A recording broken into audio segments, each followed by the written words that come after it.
They told us it was an honor. I believed them once. Now I understand it was a sentence. My name was Sergeant Corvin Thrace of the Crimson Wardens, 3rd Company, Assault Marines. I was a warrior who lived for the rush of descent, the shriek of jump pack engines, the moment when gravity surrendered and I became something more than human. I led my brothers through fire and death, always first into the breach, always last to withdraw. They called me fearless. They were wrong. I simply couldn't imagine anything worse than failing in my duty. I was wrong about that too. Now I am something else. Something between warrior and weapon, between living and dead, between honor and abomination. I am entombed within a dreadnought sarcophagus, and this is my testimony. Not the sanitized propaganda they feed to aspirants, not the glorious mythology inscribed on chapter rolls, but the truth. The dark, terrible truth that no one speaks of in the light of day.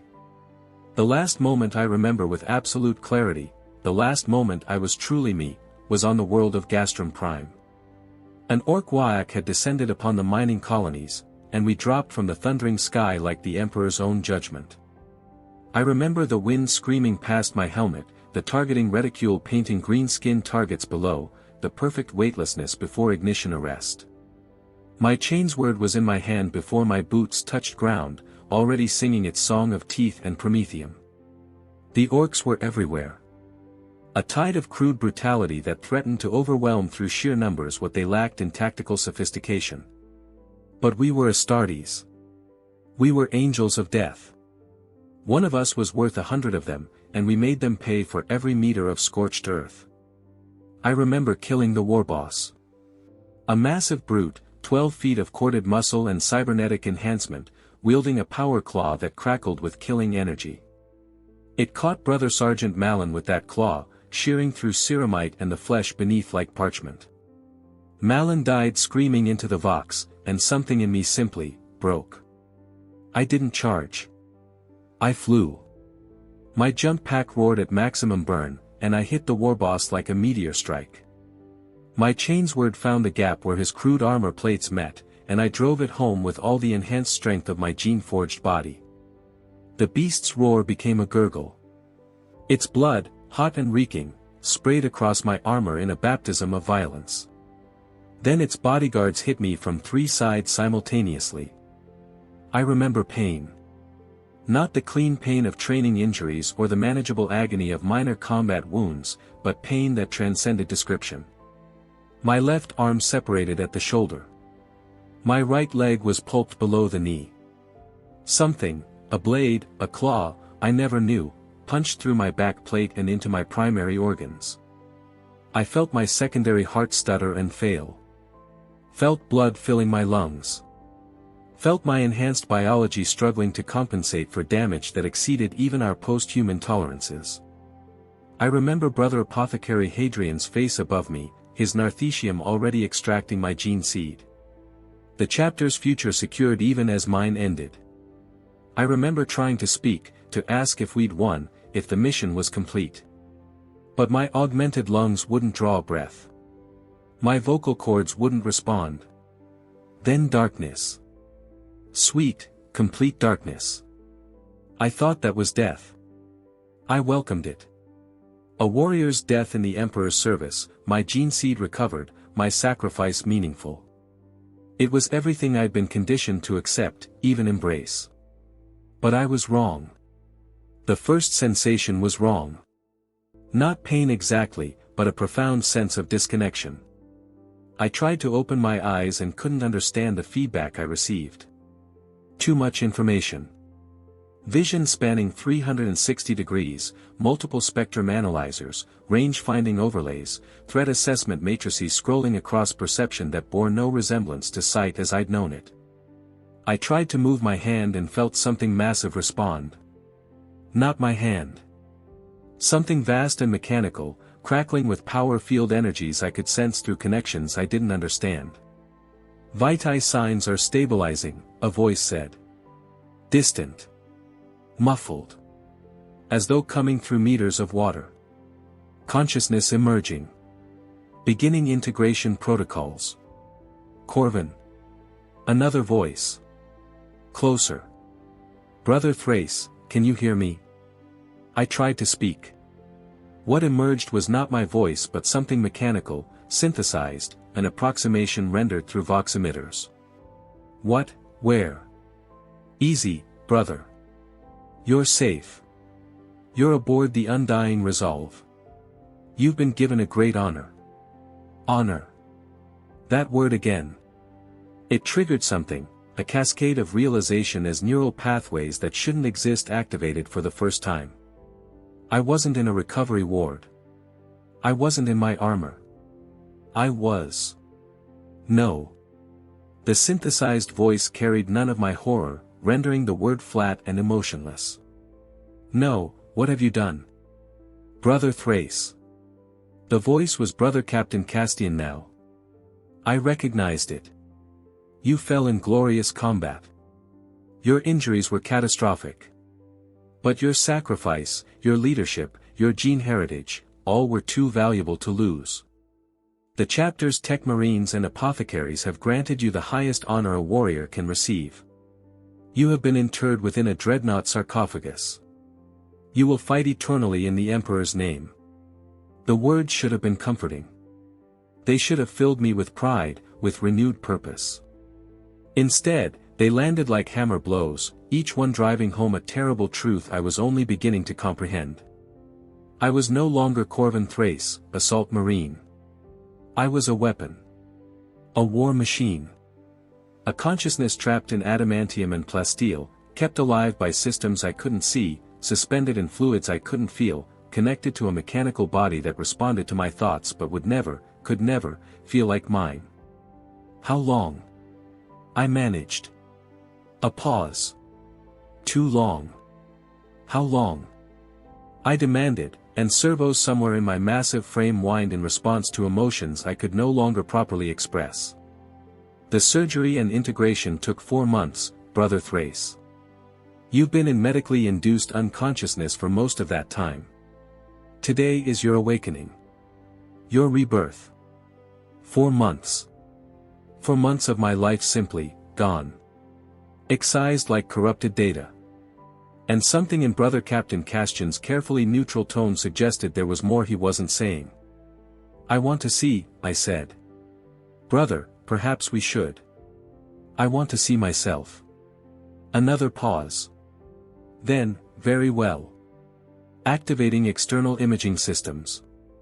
A screen appeared in my consciousness, or what passed for consciousness now.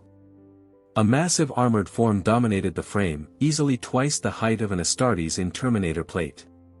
Thick adamantium plating covered every surface, decorated with the crimson and gold heraldry of the Crimson Wardens. On one arm, a massive assault cannon, its rotating barrels capable of firing hundreds of rounds per second. On the other, a power fist that could crush a battle tank. This was me now. This towering engine of war, this walking sarcophagus. Somewhere inside that armored shell, suspended in amniotic fluids and kept alive by machines, was what remained of my biological form. But that person, Corvin Thrace as I'd known myself, was effectively gone. The Emperor protects, brother, Castian said quietly. And through you, he shall protect many others. Rest now. When you wake again, we will have need of your strength. I wanted to scream. To rage. To demand they reverse this, undo it, let me die with dignity rather than endure this mechanical half-life. But the systems were already activating. I felt my consciousness dimming, chemically induced sleep claiming me before I could voice any protest. The darkness returned. But this time, it was neither sweet nor complete. It was artificial. A forced shutdown of systems that should never have been part of me. And in that moment, I realized this was only the beginning. My next awakening came without ceremony. No friendly voices, no gentle reintroduction to my new existence. Simply a harsh activation sequence, system diagnostic scrolling across my enhanced vision, and the immediate awareness that something was wrong. I was in a deployment bay.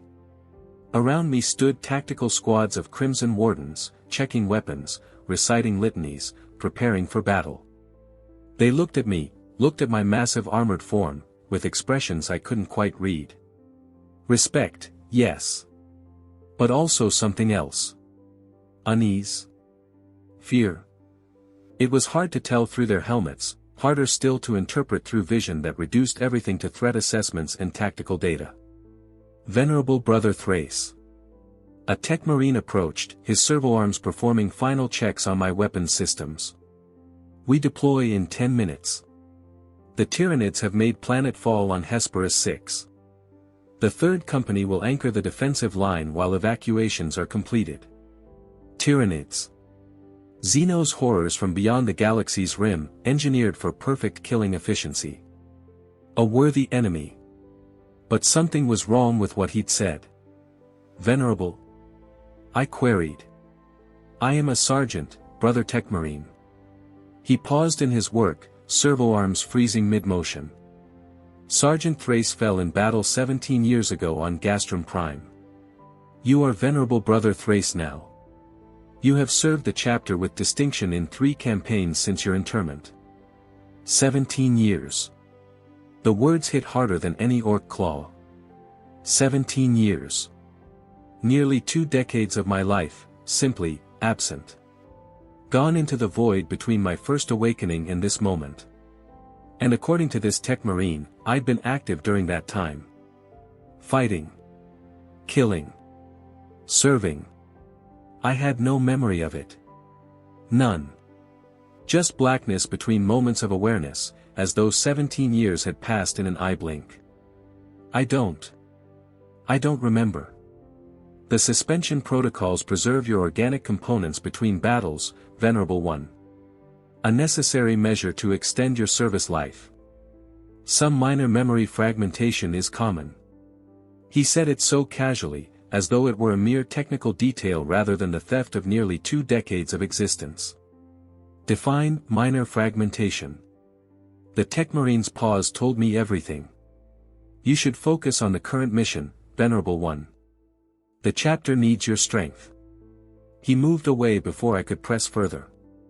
Around me, the tactical squads were boarding Thunderhawks, the massive transport aircraft that would carry us to the war zone. I followed, my footfalls shaking the deck plates, my massive frame barely fitting through doors designed for regular Astartes. This was my life now. Awakening to battles I didn't remember agreeing to fight, in wars that had begun while I slept, for reasons that were apparently no longer my concern. I was a weapon to be powered on, aimed, and fired. Nothing more. Brother Thrace. The voice was Brother Captain Castian now. I recognized it. You fell in glorious combat. Your injuries were catastrophic. But your sacrifice, your leadership, your gene heritage, all were too valuable to lose. The chapter's tech marines and apothecaries have granted you the highest honor a warrior can receive.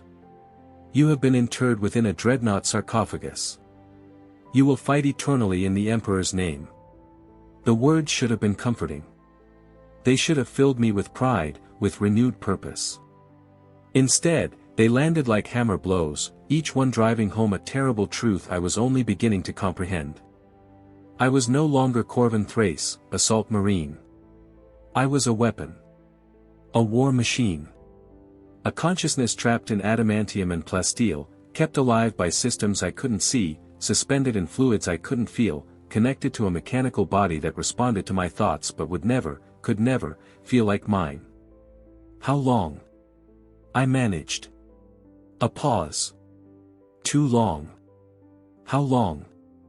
I demanded, and servos somewhere in my massive frame whined in response to emotions I could no longer properly express.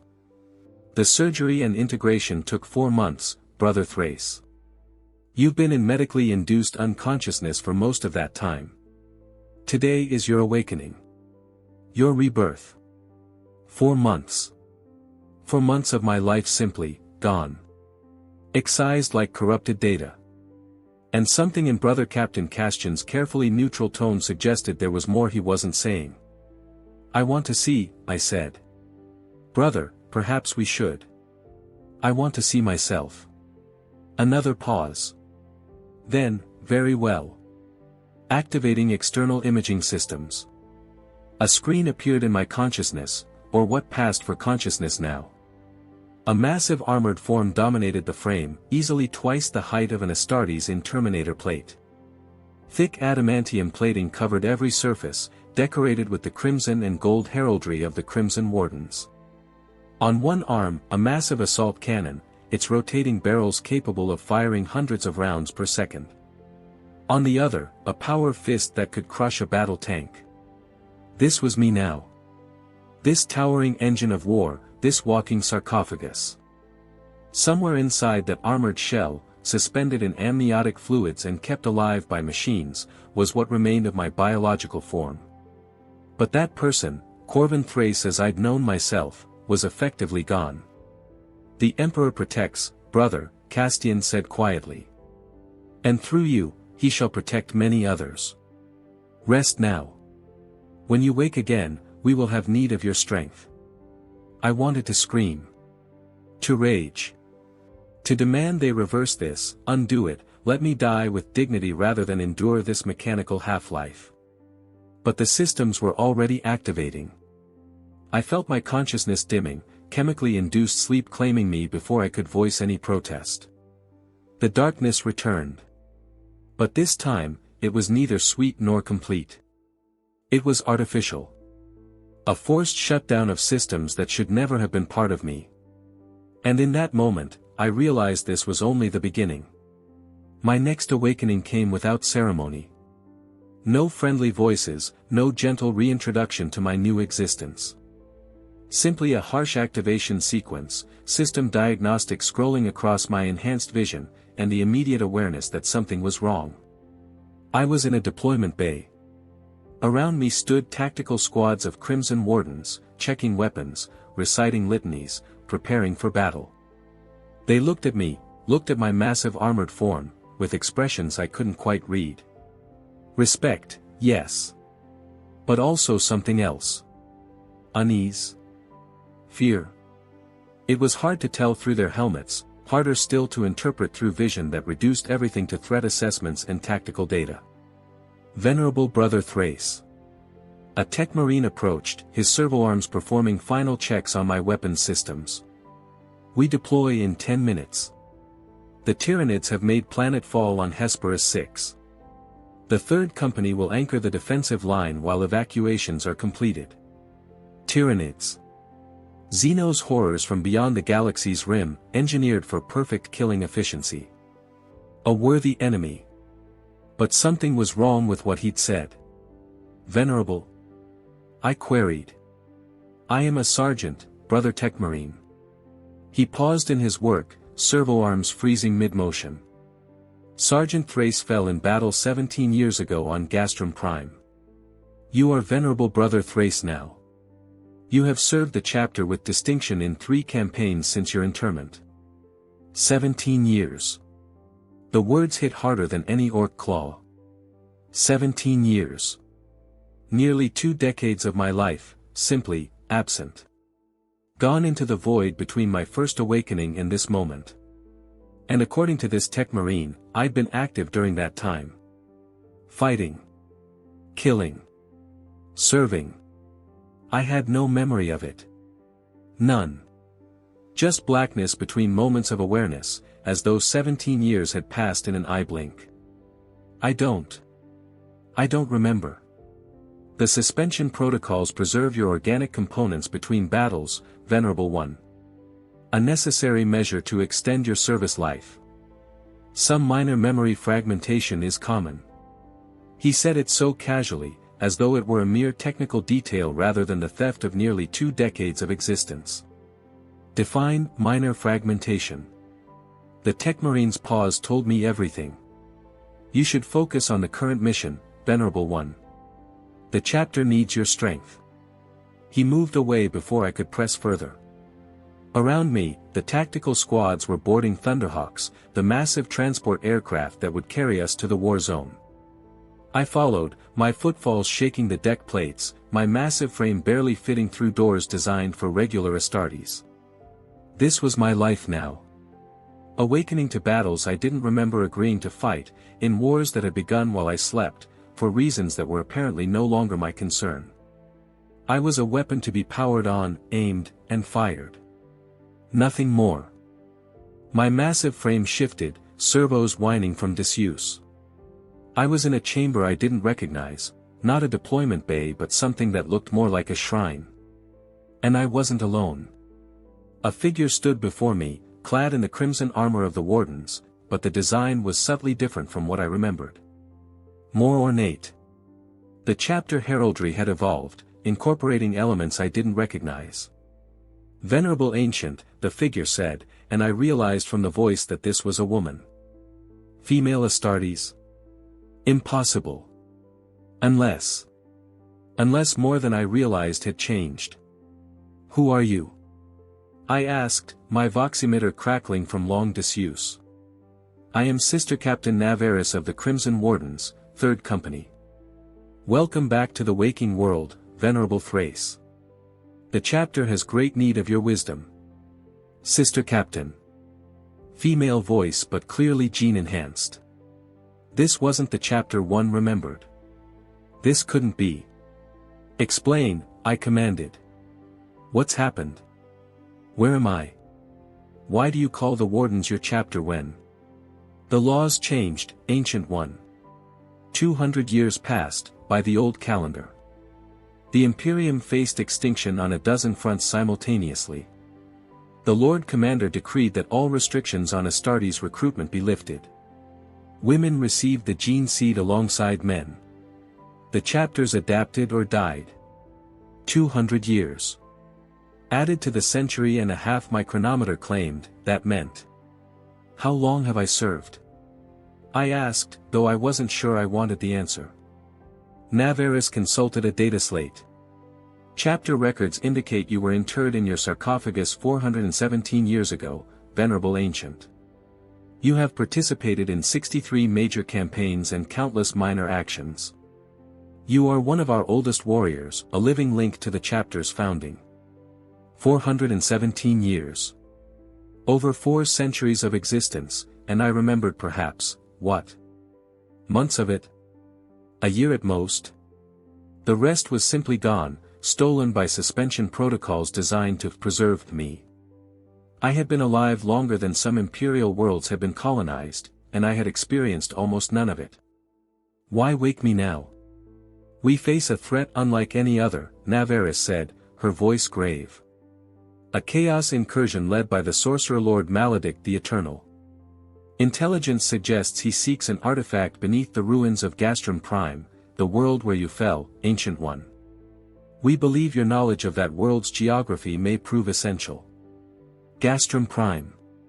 The world where I died. Where Corvin Thrace, Assault Marine, had made his last drop and fought his last battle. And now, centuries later, I was being dragged back to that grave because some chaos sorcerer wanted to desecrate it further. The irony was almost enough to make me laugh, if my mechanical voice could have expressed such emotion. I'm ready to serve, I said, because what else could I say? Duty was all that remained to me. Duty and the grim determination to see this service through to whatever end awaited. But as tech marines swarmed over my chassis, performing centuries of delayed maintenance and updating my weapons systems with technology one didn't understand, I made a decision. When this campaign was over, I would demand answers. Real answers, not the sanitized propaganda they fed to aspirants or the tactical briefings that pretended I was still a warrior rather than a weapon. I would learn the truth about what I had become. About what existence as a dreadnought truly meant. And if I didn't like what I found, well, even the most honored weapons could be retired. The return to Gastrum Prime felt like descending into a nightmare. The world had changed dramatically since my death, since my first death, I should say. What had been a relatively prosperous mining colony was now a twisted hellscape. Chaos corruption had seeped into every surface, transforming familiar landscape into something from fevered dreams. The sky burned with unnatural colors. The earth itself seemed to pulse with malevolent life. And everywhere, absolutely everywhere, were the dead. Not corpses, those would have been a mercy. These were the revenants of Maledict's sorcery, warriors who had died across centuries of warfare, raised again to fight in mockery of their former lives. I recognized some of them. Greenskins I had killed personally. Traitor Guard from campaigns I barely remembered. Even corrupted Astartes, their armor twisted by the warp, their forms no longer remotely human.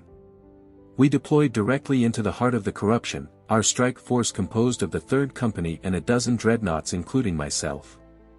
Sister Captain Navarus led from the front, her thunder hammer crackling with blessed energies. Ancient Thrace, she voxed privately. Do you recognize the terrain? I scanned the corrupted landscape, trying to match it to memories 4 centuries old. There, that ridge, now transformed into pulsing flesh but still recognizable. And there, the remains of what had been the primary mining complex, now a twisted cathedral to the dark gods. I know this place, I confirmed. We made our stand there, at the complex. That's where the warboss fell. Where you fell as well, Navarus finished. Intelligence suggests Maledict seeks something beneath that complex. Something that was buried there long before Imperial settlement. Xenos artifacts, then. Or worse, something from the dark age of technology. Either way, we couldn't allow a chaos sorcerer to claim it. The battle began with cultists emerging from corrupted terrain like locusts from disturbed ground. Thousands of them, their bodies mutated beyond recognition, chanting praises to gods whose very names could drive men mad. The Crimson Wardens met them with disciplined fire, bolter rounds punching through corrupted flesh with methodical precision. I waded into the horde like a god of ancient myth, my assault cannon roaring its endless song of death. Power fist crushed bodies by the dozen. My massive frame plowed through enemy formations, ceramite and adamantium proof against their crude weapons. And I felt nothing. 400 years of service, and I had become exactly what Brother Captain Castian had claimed, a weapon. Self-directing, yes, but no more capable of feeling the battle's emotional weight than the assault cannon mounted to my arm. I killed efficiently, perfectly, without hesitation or regret. Because I was no longer capable of either. The realization hit me harder than any enemy attack. Somewhere in those centuries of suspension, in that endless cycle of awakening, fighting, and forced sleep, I had lost something fundamental. The Corvin Thrace who had lived for the rush of combat, who had felt pride in his brothers and rage at his enemies, that person was simply gone. Worn away by time and artificial sleep until only the mechanism remained. A movement caught my attention, larger forms emerging from the corrupted cathedral. Chaos Space Marines, their armor bearing the colors of a dozen different traitor legions. And leading them. Maledict the Eternal. He was enormous even by Astartes standards, his armor a masterwork of corrupted craftsmanship. Warp energy crackled around him like a living thing, and where his gaze fell, reality itself seemed to sicken and bend. Brothers and sisters. Navarres's voice cut across the tactical channel. Focus fire on the sorcerer. Ancient Thrace, you have the angle, take him down. I pivoted, my assault cannon tracking toward Maledict. But before I could fire, he raised one hand and spoke a single word in a language that hurt to hear even through my acoustic filters. The world stopped. Not slowed, not paused, stopped. Every Crimson Warden, every cultist, every corrupted revenant froze mid-motion, suspended in temporal stasis. Everyone except me. Maledict walked toward me across the frozen battlefield, his movements casual, almost lazy. Curious, he said, his voice surprisingly cultured. The temporal binding affects all living things, yet you move freely. Which suggests. He cocked his head, studying my massive frame. You're not truly alive, are you? I tried to fire. Tried to move. But my systems were locked, frozen not by his sorcery but by something else. He raised his hand again, and I felt invisible fingers rifling through my mechanical consciousness. Fascinating, he murmured. 417 years of service. 63 major campaigns. But you remember perhaps a dozen moments of true awareness. The rest stolen by the very brothers who claim to honor you. He laughed, the sound surprisingly bitter. They've made you into the perfect slave, one who doesn't even realize the length of his chains. Release me, I managed through locked vox emitters. Why? So you can kill me and resume your servitude? I think not. He continued his ethereal exploration of my systems. You were a good man once, Corvin Thrace. A leader. A warrior who fought for something beyond simple duty. But they've hollowed you out, stolen your time, your autonomy, your very humanity, and called it honor. You are chaos, I said. You speak only lies. Do I? Then explain why you remember so little of 4 centuries of existence. Explain why they wake you only for battle, never for the councils that determine chapter policy, never for the ceremonies that bind brothers together, never for anything except killing. You're not a brother anymore, Thrace. You're a weapon they power on when needed and store away when not. His words struck deep because they echoed my own thoughts, the doubts that had plagued me since my first awakening.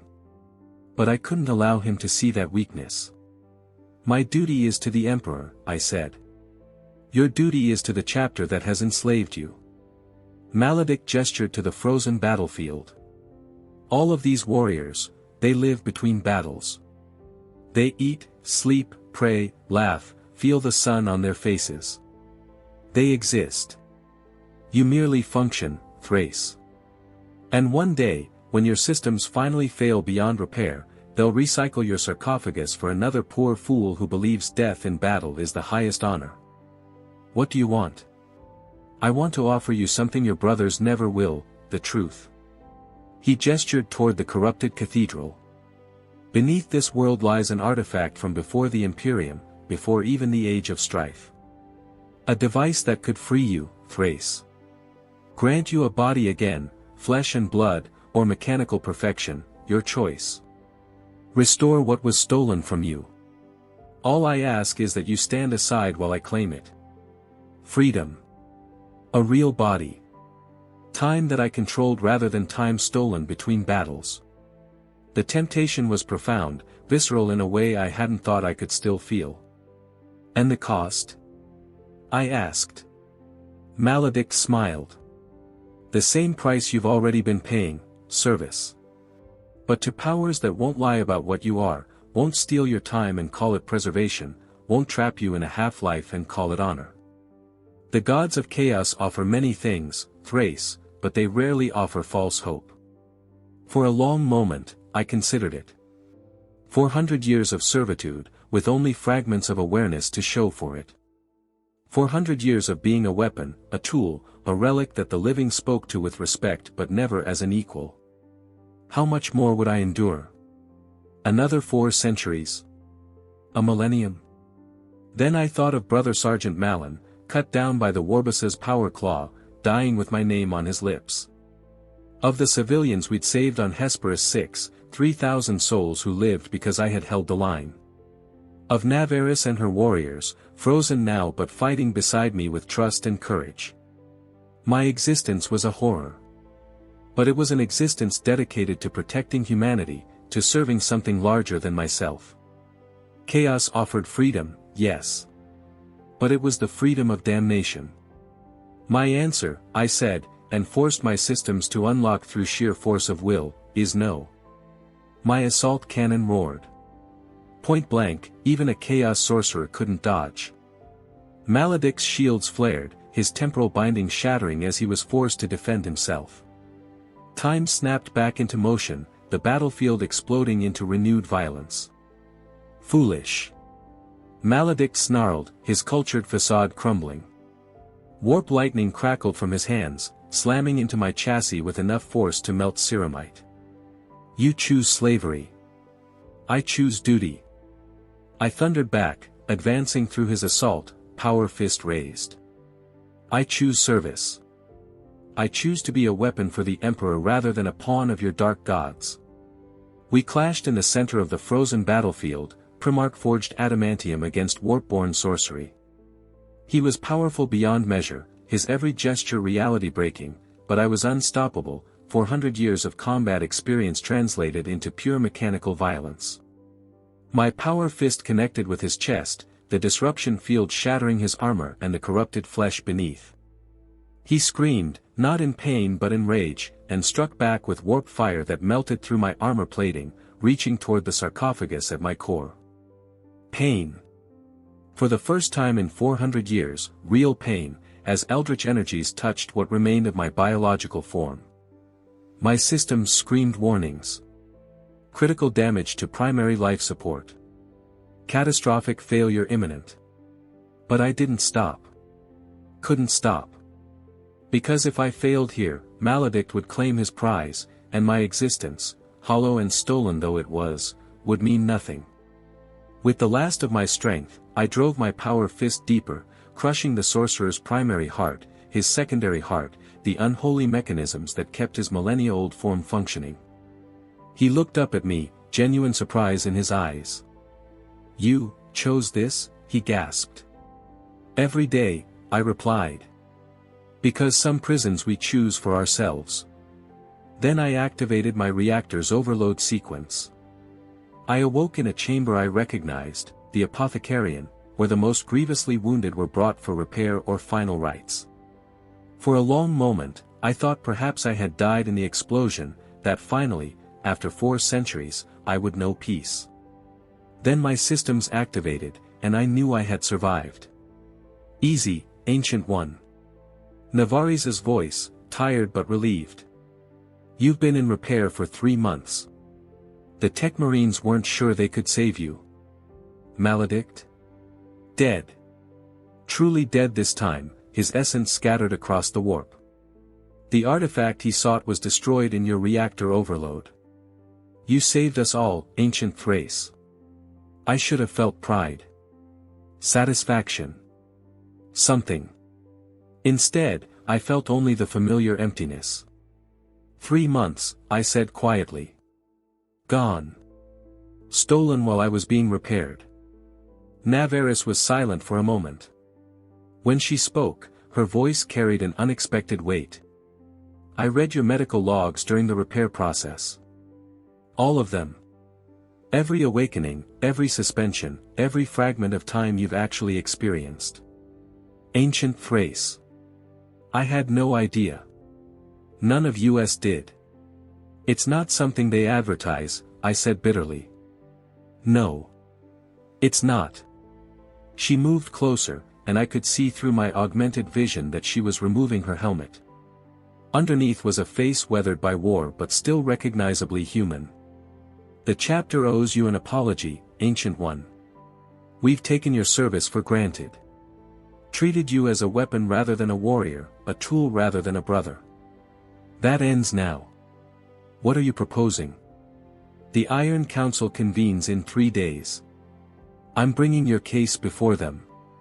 Demanding changes to the Dreadnought protocols, more frequent awakenings, participation in chapter councils, a voice in the decisions that affect your existence.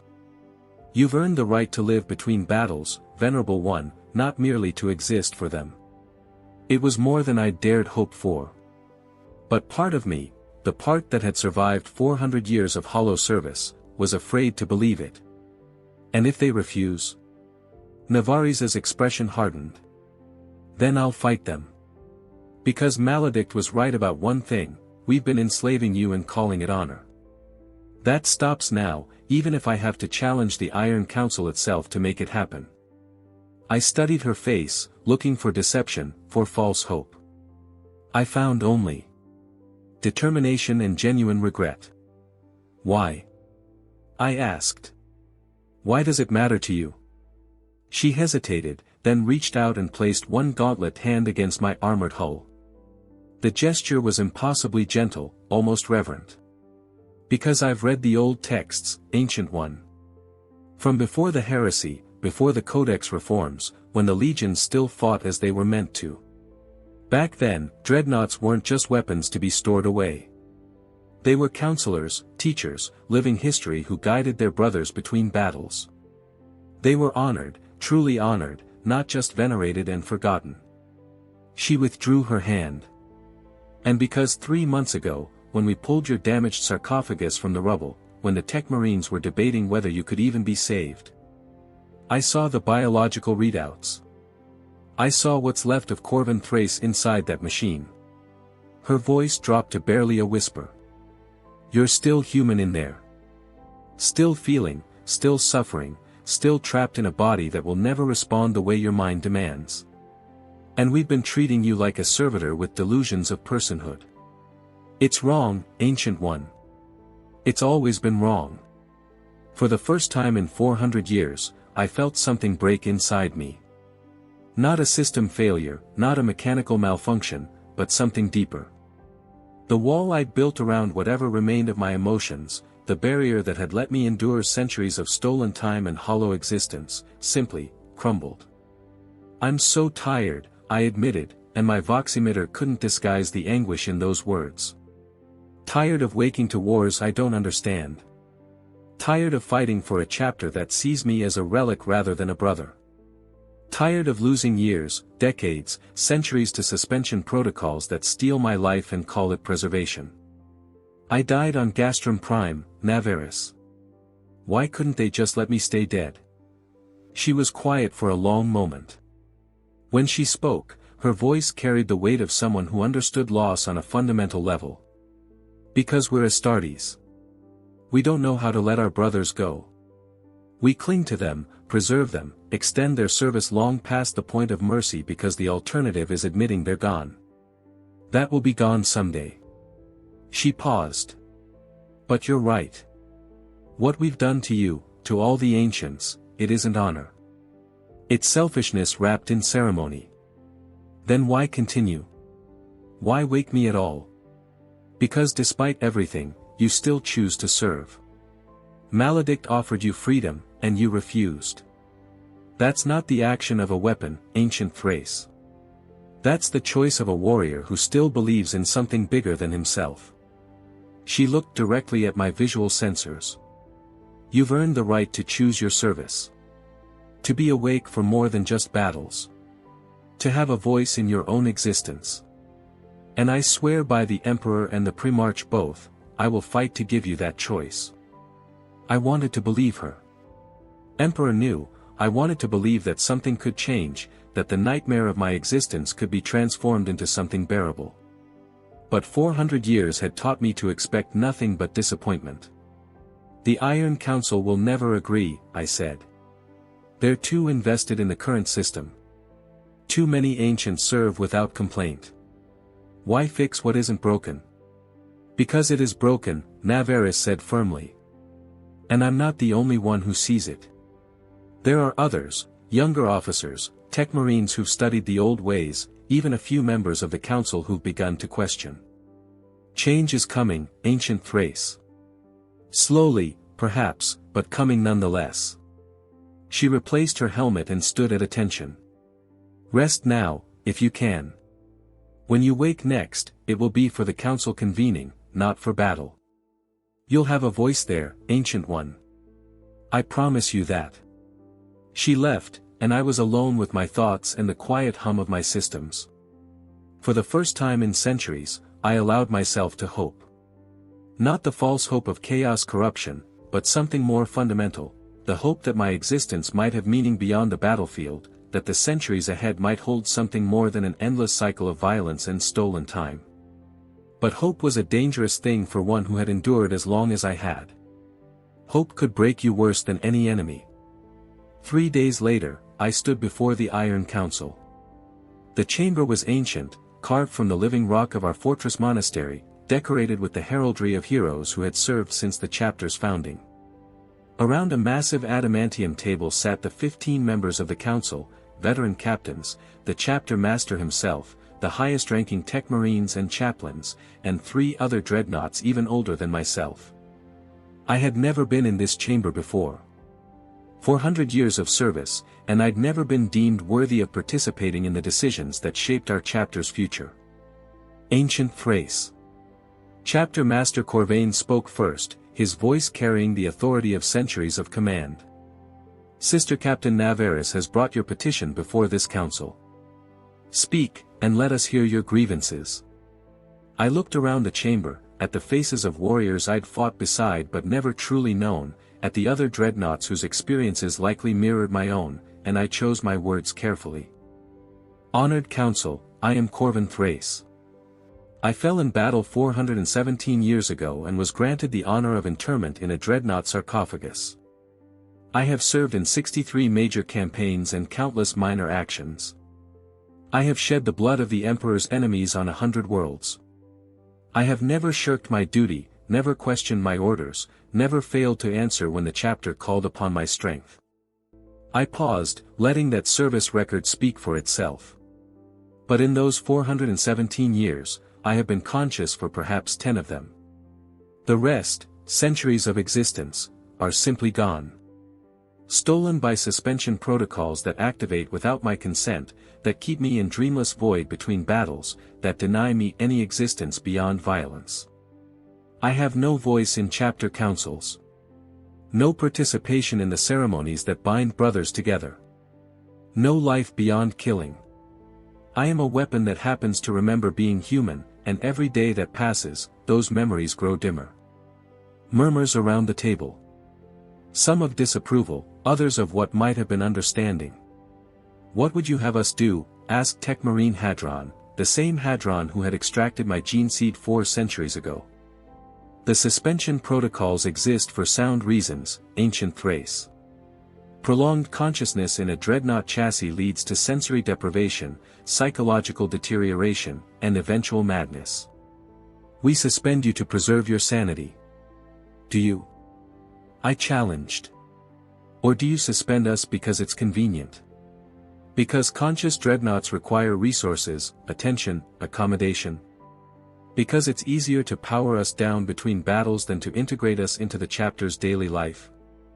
You speak of efficiency as if it were a crime, rumbled one of the other dreadnoughts, Ancient Mordent, who had served for over 600 years. We are weapons, brother. The finest weapons the Imperium possesses, yes, but weapons nonetheless. Our purpose is war. Why should we waste consciousness on anything else? Because we're not just weapons, I replied. We're warriors. Brothers. Astartes who sacrificed everything in service to the Emperor, not servitors programmed for a single purpose. Or have you forgotten what it was to be human? What it meant to live between battles, to think and plan and exist for reasons beyond killing? Mordent's voximeter crackled with what might have been anger. I remember nothing but duty, ancient Thrace. Duty is enough. Is it? Then why does every dreadnought I've spoken to describe their existence as fragments separated by darkness? Why do we all lose years, decades, centuries to forced suspension? Why are we never consulted about the wars we fight, the strategies we execute, the future of a chapter we've served longer than most of these warriors have been alive? The chamber fell silent. Around the table, I saw expressions ranging from anger to discomfort to, on a few faces, something that might have been guilt. Chapter Master Corvain raised one hand, commanding attention. You make serious accusations, ancient Thrace. You suggest that the chapter has failed in its duty to honor those who serve as dreadnoughts. That we treat you as equipment rather than brothers. This is not a small charge. No, Chapter Master. It is not. But it is the truth, and I will stand by it even if doing so costs me what little time I have left. Corvain studied me for a long moment, his ancient eyes unreadable. Finally, he turned to Navarus, who stood at attention near the chamber entrance. Sister Captain. You brought this petition. What changes do you propose? Navarus stepped forward, producing a data slate. Chapter Master, I propose comprehensive reforms to the Dreadnought protocols.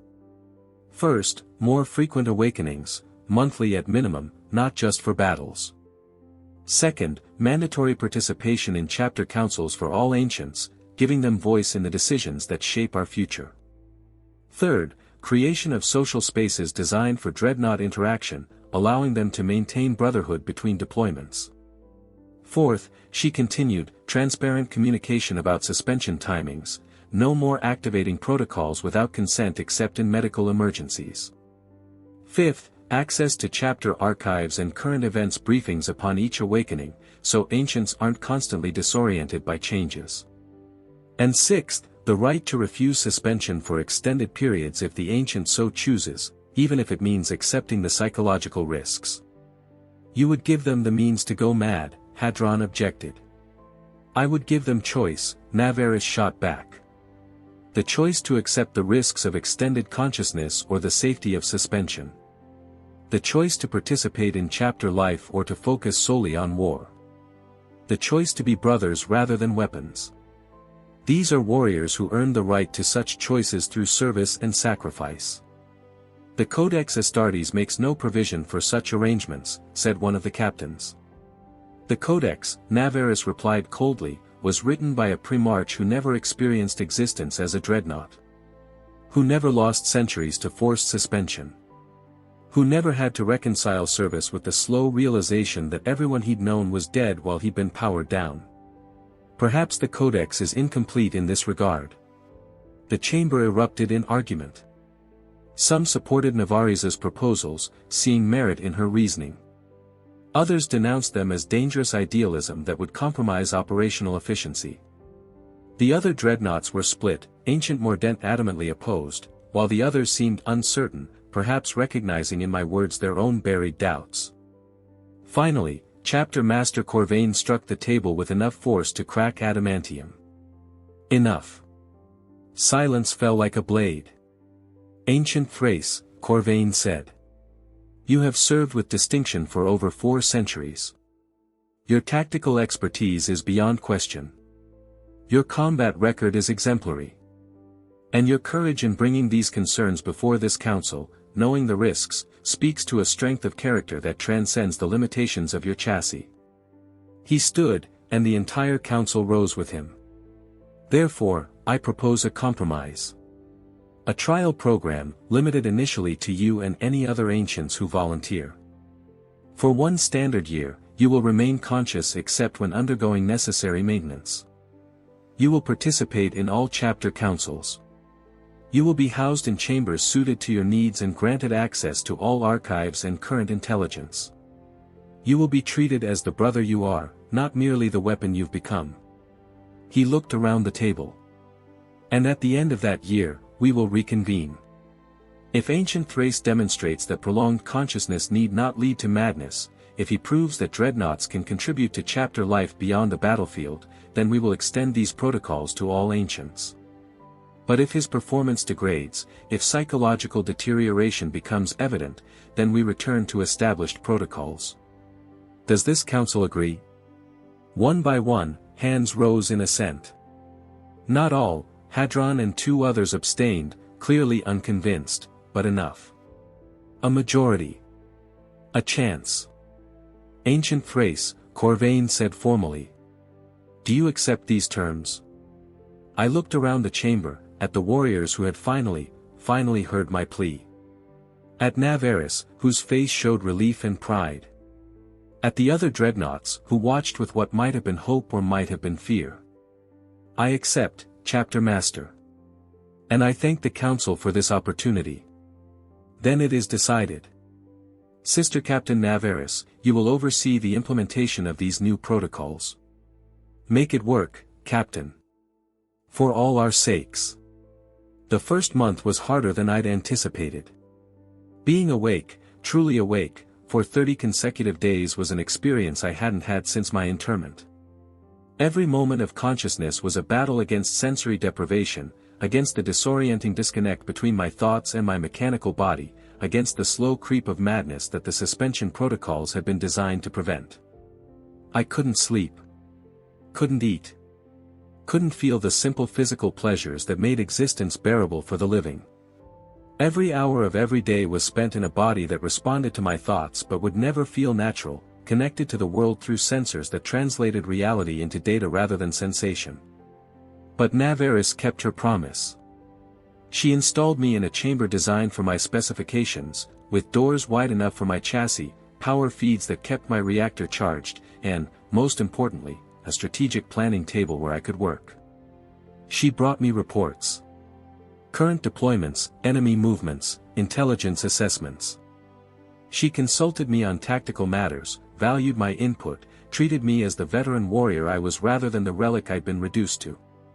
And slowly, other brothers began to visit. At first, they came out of curiosity or obligation. But as word spread that ancient Thrace was not just awake but available, that he could be consulted, spoken to, learned from, the visitors increased. Young warriors seeking tactical advice. Veterans wanting to hear stories from campaigns 4 centuries past.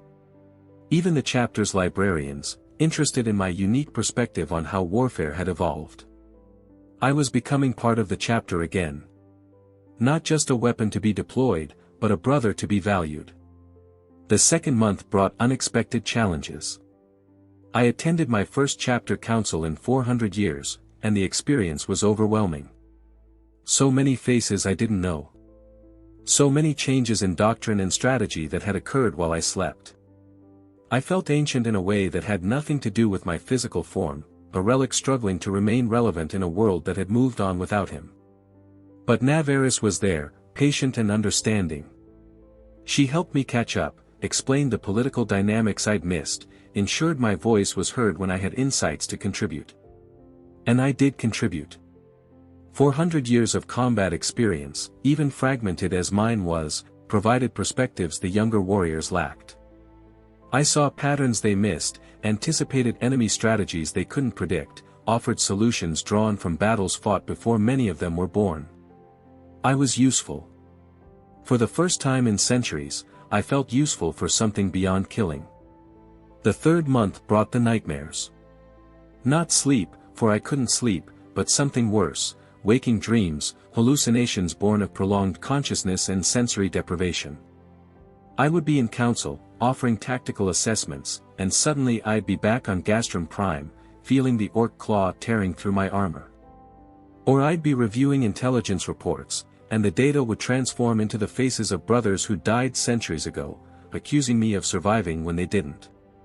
Techmarine Hadron monitored my systems closely during this period, clearly expecting me to break, to validate his concerns about extended consciousness.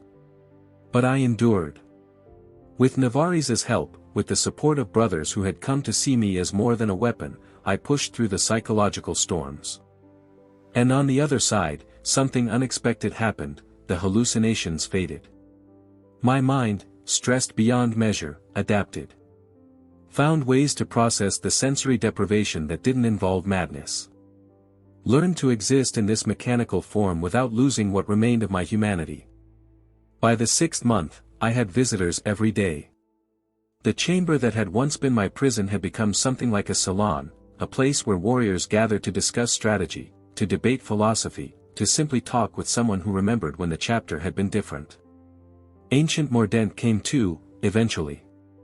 The old Dreadnought who had so vehemently defended the traditional protocols stood in my chamber, his massive frame barely fitting through the doors, and admitted something I never expected.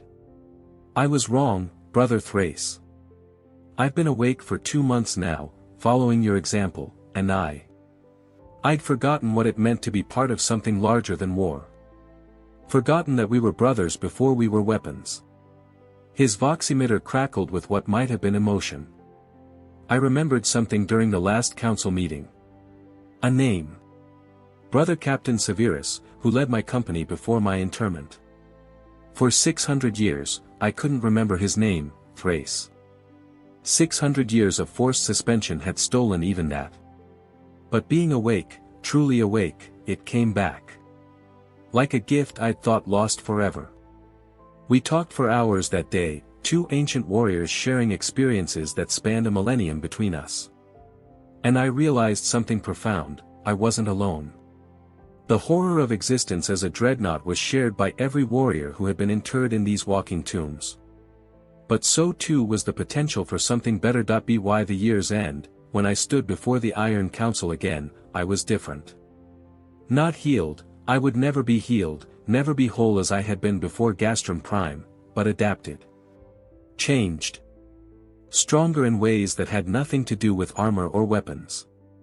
Honorable Council, I said when asked for my assessment, this year has been the hardest of my entire existence.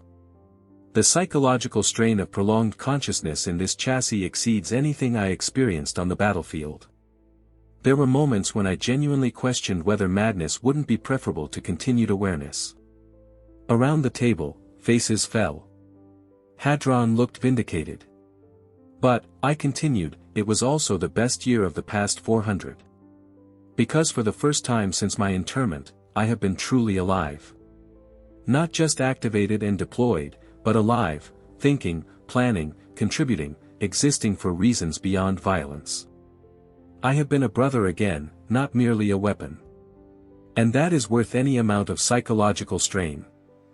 I turned to look at each council member in turn. The suspension protocols aren't wrong because they're cruel, though they are. They're wrong because they're wasteful. Every day we keep dreadnoughts powered down is a day we lose their wisdom, their experience, their unique perspectives.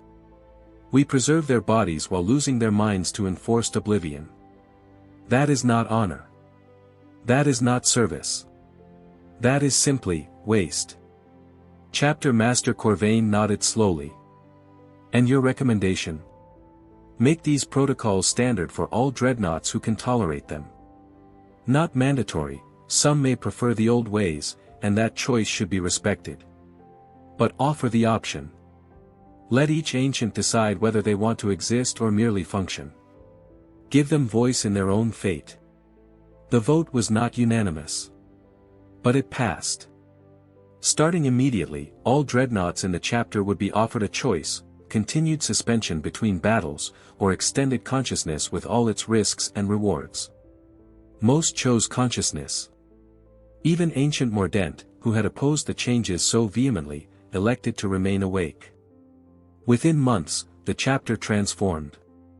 Councils included the insights of warriors who had fought for centuries.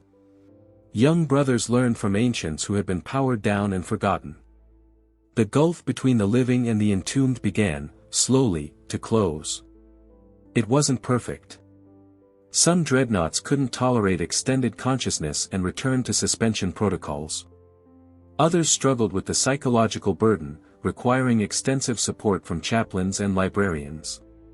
And the fundamental horror of existence in a walking sarcophagus remained unchanged. We were still trapped in mechanical bodies, still denied the simple pleasures of flesh and sensation. But it was better. Measurably, undeniably better. 5 years after that first council vote, I stood watch on the fortress monastery's highest tower, my visual sensors scanning distant horizons for threats that might never come.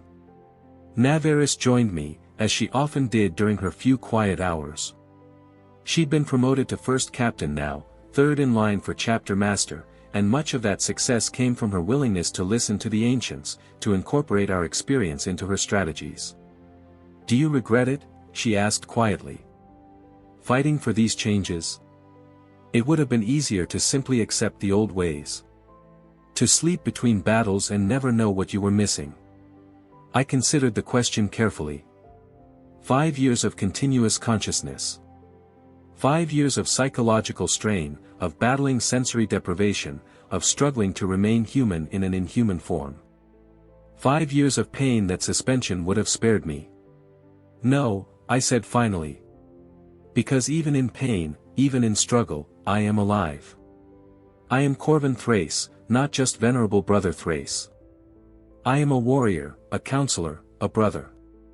I am more than the sum of my weapons and armor. That is worth any price." She was quiet for a moment, looking out at the same horizon I watched. The other chapters have begun asking questions. Representatives from the Ultramarines, the Salamanders, even the Dark Angels have requested information about our protocols. "Change is spreading, Ancient One. Because of you. Because of us," I corrected. "I couldn't have done this alone." "Perhaps. But you started it. You had the courage to speak when it would have been easier to remain silent." She paused. "The chapter owes you a debt it can never fully repay, Corvin Thrace." I turned my visual sensors toward her, this warrior who had fought for me when no one else would, who had risked her career and reputation to give voice to the voiceless. "You already paid it, Navarus. By seeing me as a brother rather than a weapon. By fighting for my right to exist rather than simply function. That is payment enough. We stood in comfortable silence, watching the sun set over distant mountains. I couldn't feel the warmth of that sunset, couldn't smell the mountain air or experience any of the thousand sensations that made such moments meaningful to the living. But I could appreciate the view, could value the companionship, could exist in a moment that had nothing to do with war or violence. And that was enough. The reality of living inside a dreadnought sarcophagus remains a horror. The sensory deprivation, the disconnection from physical sensation, the knowledge that I will never again feel truly human, these things haven't changed and never will. Every day is a battle against madness, against the creeping realization that I am more machine than man, more weapon than warrior. But it is a battle I now choose to fight. Not because I was activated and deployed, but because I have reason to live beyond violence. I have brothers who value my counsel, warriors who seek my wisdom, a chapter that sees me as essential rather than expendable.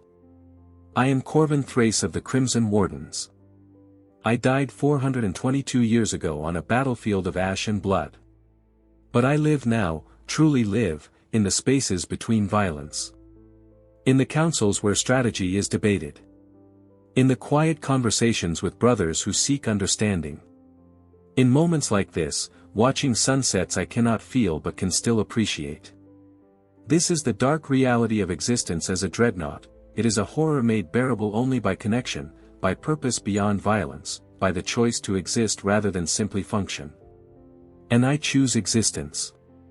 Every day, despite the pain, despite the strain, despite the knowledge that this struggle may never end, I choose existence.